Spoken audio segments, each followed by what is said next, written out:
Hi everyone, this is Linda and Terry.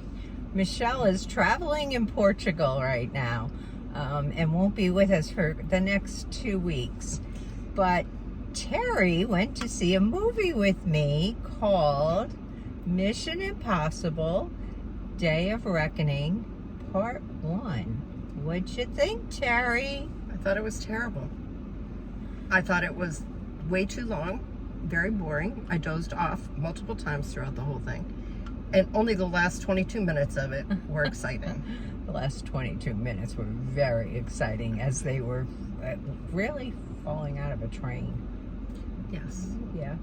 But you knew he was not going to die because there's going to be a part 2. Yes. And this is like typical Mission Impossible. There's a story. You've got to find these keys, okay? And if you can do it, you know. But you also have to find out what the key belongs to. Right. And you have to find both parts, and you have to get them before some other country or entity gets them.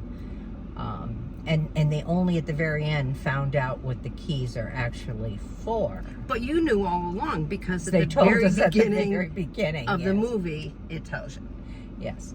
But they don't know this through the whole movie. It's typical Mission Impossible. Jumping on top of trains, car chases through the city. Tunnels through the trains. Yes, Tom Cruise running. Lots of running.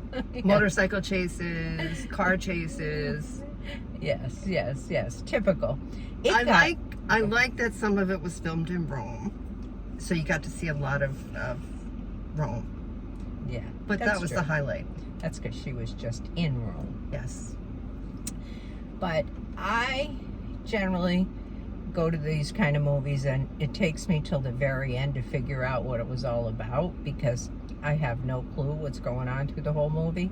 Well, I kind of knew what was going on in this one. The only thing is there wasn't it was just some people trying to find a key.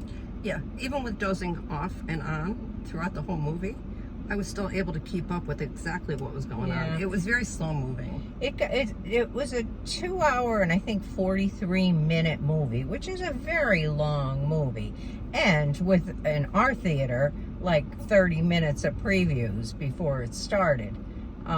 So we were there a long time. I don't know. It got like a 96 with Rotten Tomatoes, it's certified fresh, but on a 1 to 10 scale, Tara, how would you rate it? 3. Would you? Yes. Okay. I mean, the acting was good. Yeah, Tom Cruise is a good actor, as much as I don't like him. Yeah, me too. But the acting was good. It was way too long for what the story was.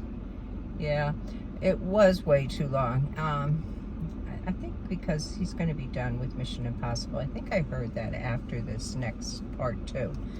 But, so they probably gave him a lot of screen time. And then in the beginning, they do this little blurb inviting you to the movie, and it's the director and Tom Cruise. And you're wondering, what was that about? What was the purpose of that? That was ridiculous.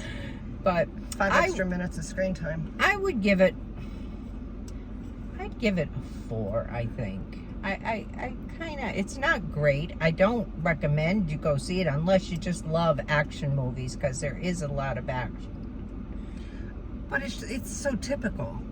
Like, there's nothing... Right, you could watch any Mission Impossible or James Bond movie, and Yes. this is exactly what you're going to see. Yeah. We did get our tickets really cheap. We got them for $5 from T-Mobile Day. Like, you know how they, on T-Mobile Tuesdays, they give you free tickets once in a while, or low-cost tickets, and that's probably the only reason we went. Yes, because that was 3 hours of my life I'll never get back. Anyhow, Terry is my sister. Do we look alike? Sure we do. So that's what we got for you. I can't highly recommend it unless you're someone that loves that kind of movie. And there are people that do love it. But that's what we got. Enjoy if that's what you like. Okay, catch you next time. Bye. Bye.